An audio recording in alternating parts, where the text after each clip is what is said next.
Eh, bagi orang syariat kan diterima, tapi setelah ditingkatkan pemahamannya ternyata sebelum memahami ilmu syahadat ternyata Islam saya nggak diterima.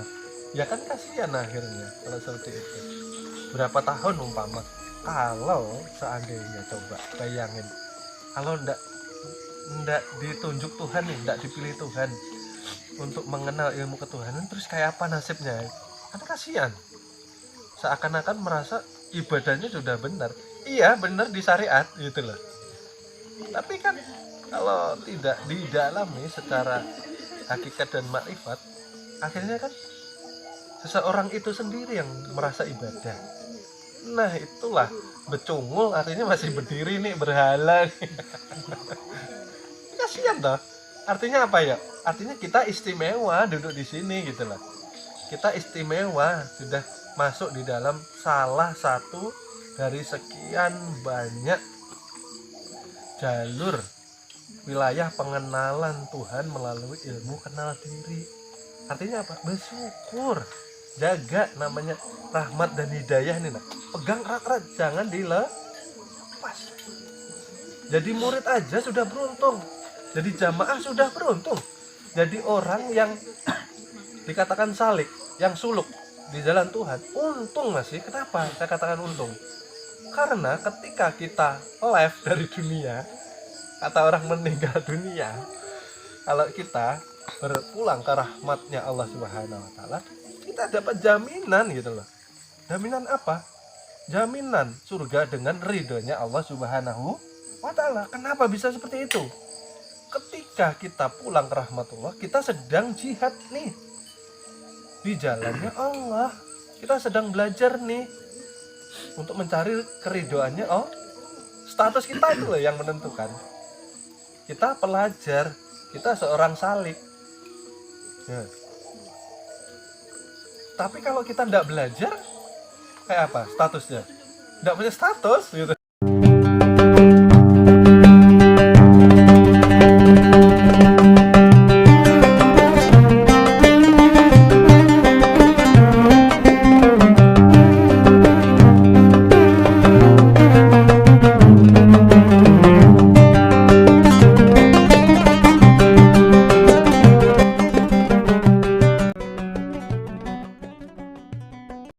Ketika hatimu tenang, ketika hatimu tentram, maka semua masalah Tuhan selesaikan.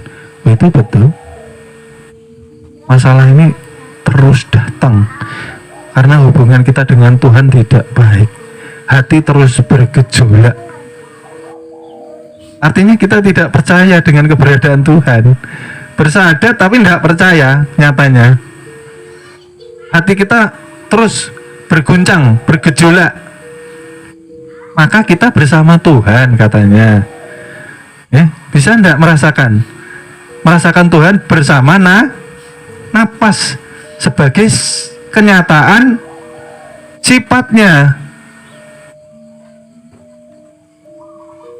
Kalau kita mengistiqomahkan dalam merasakan napas, pasti ketenangan Tuhan turunkan ke dalam hati kita. Karena nyatanya banyak uang, jabatan tinggi, rumah mewah, mobil mewah tidak menjamin ketenangan di dalam hati. Makin kaya makin tamak. Tamak itu apa?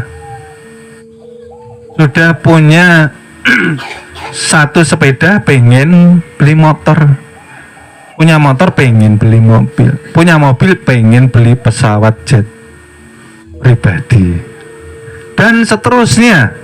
Tidak ada sifat qanaah. Dan setelah tamak, melupakan dia daripada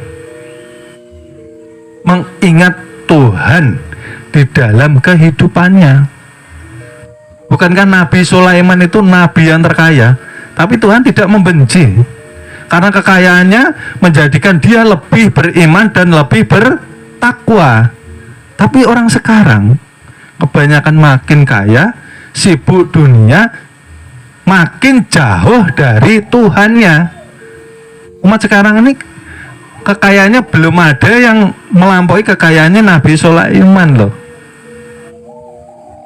Diberi sedikit kekayaan 10 miliar umpamanya, wes repot nih, sholat repot, ke majelis ya mungkin setahun sekali, repot mengurusi dunia. Maka dunia ini hanya titipan. Bukankah dikatakan dunia itu genggam tapi jangan engkau masukkan ke dalam hatimu, karena itu bukan milikmu. Nah, ini pernah tafakur enggak sih? Contoh uang saja. Uang saja. Apakah uang itu menjadikan kita cinta kepadanya atau menjadikan kita amanah dengannya? Sering saya katakan toh. Sering saya katakan. Orang kalau cinta uangnya, kehilangan 1 juta itu mungkin sebulan masih ingat mungkin. Maka semua ini titipan. Bisa bekerja karena Tuhan bersamai kita, bergerak, mempunyai tenaga. Nah, disinilah keterlambatan kita menuju tangga kesucian. Sudah kenal Tuhan. Maka ketika kenal Tuhan, kita mendapatkan surga yang tertinggi. Dikatakan bukankah surga yang tertinggi ialah Tuhan itu sendiri. Bukan surga yang di dalamnya penuh dengan kenikmatan.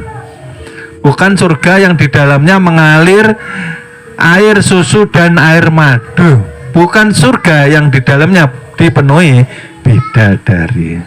Itu surganya orang syariat. Surganya orang syariat masih diberikan iming-iming kenikmatan, karena melakukan ibadah harus ada imbalannya. Sering tak dikatakan, kenapa kita minta imbalan sedang kita tidak bisa menjalankan ibadah itu sendiri? Bukankah semua gerak kita asalnya dari Tuhan? Coba tafakur toh, coba tafakur. Ketika tidur itu saja loh, titik balik dari kosong. Dimana ketika tidur kita tidak mempunyai kuasa atas diri kita. Hilang semua enggak 7 sifat? Hilang semua enggak? Hilang, yang tinggal satu aja, yang dikatakan hayat, hidup, yang menyatakan aku yang berkuasa atas dirimu. Ya kah? Yang berkuasa orang tidur itu siapa? Napas. Naik turun masih dijaga, luar biasa. Di situ kita harusnya bertafakur. Oleh sebab itu tadi saya katakan, ketika sehat jangan engkau sia-siakan.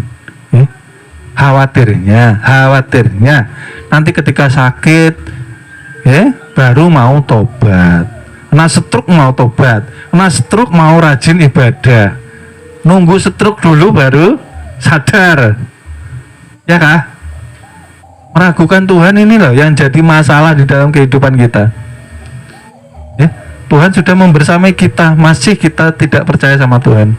Makanya tadi saya jelaskan, memang gaib, tapi juga nyata. Gitu loh. Nyatanya kita tidak bisa bergerak tanpa Tuhan melalui sifatnya.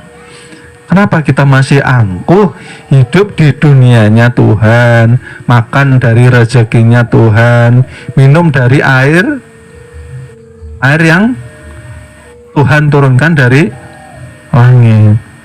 Kita ini kebanyakan angkuh, makanya keras hati.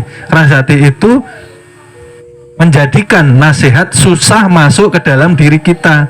Kalau susah menerima nasihat, jatuhnya nanti penyesalan di alam kubur, karena kita tidak mengutamakan akhirat di dalam kehidupan kita. Kita tidak dilarang untuk bekerja, tidak. Bekerjalah untuk menjemput rezeki, karena Tuhan membagikan rezeki ke seluruh makhluk ciptaannya.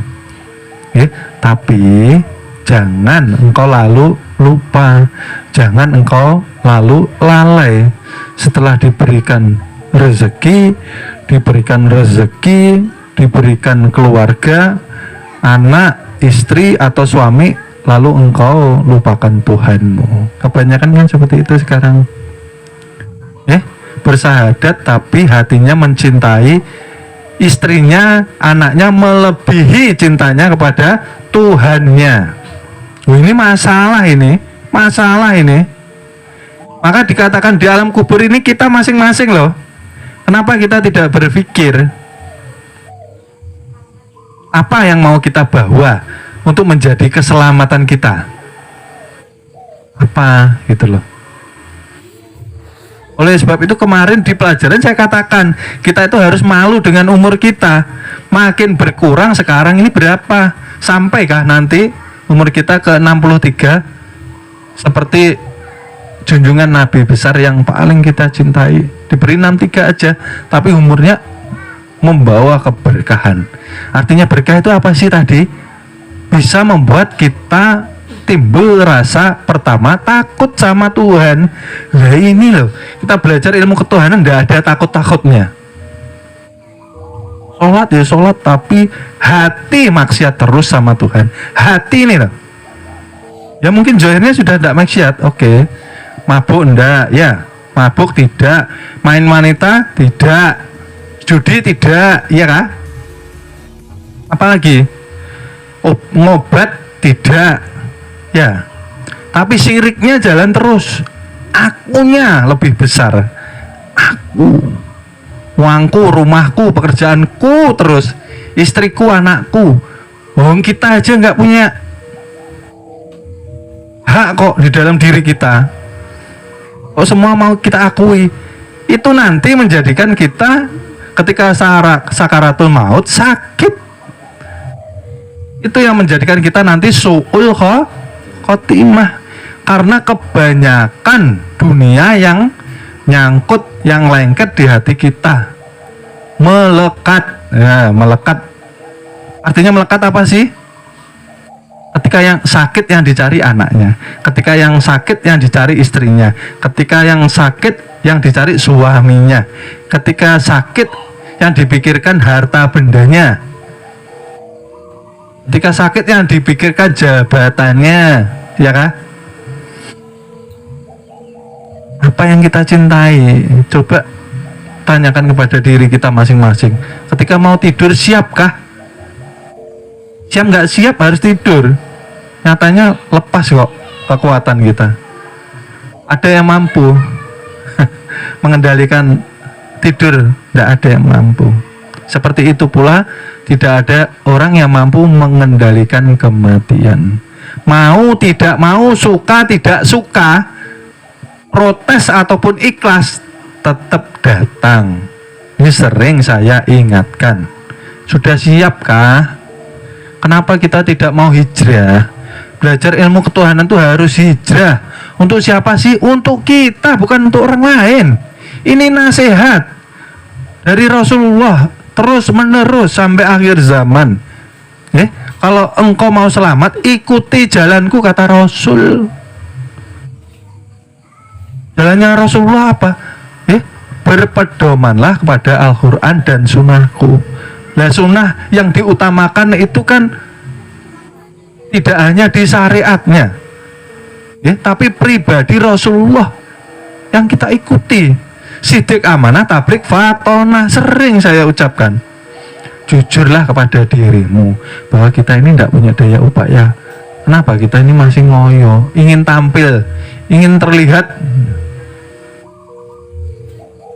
ingin pengakuan, ingin dikatakan hebat, ingin dikatakan kita ini alim, ingin dikatakan kita ini berilmu. Kita selalu ingin pengakuan dari manusia. Ya kita sopo, kita bukan siapa-siapa. Maka dikatakan di kitab ini, jangan sampai terlihat adanya diri. Artinya keluarkan keegoanmu, sifat binatang, sifat hewan, itu yang membuat kita terhalang sebetulnya. Karena Tuhan itu sudah esa dengan kita, tapi kita yang belum esa dengan Tuhan karena keakuan kita terlalu tinggi. Coba tafakur. Pernahkah kita mengalami sakit yang paling berat? Ketika itu coba ingat. Ternyata sehat ini nikmat toh. Nah, oleh sebab itu, mohon maaf, akan kami lanjut ke episode berikutnya. Terima kasih.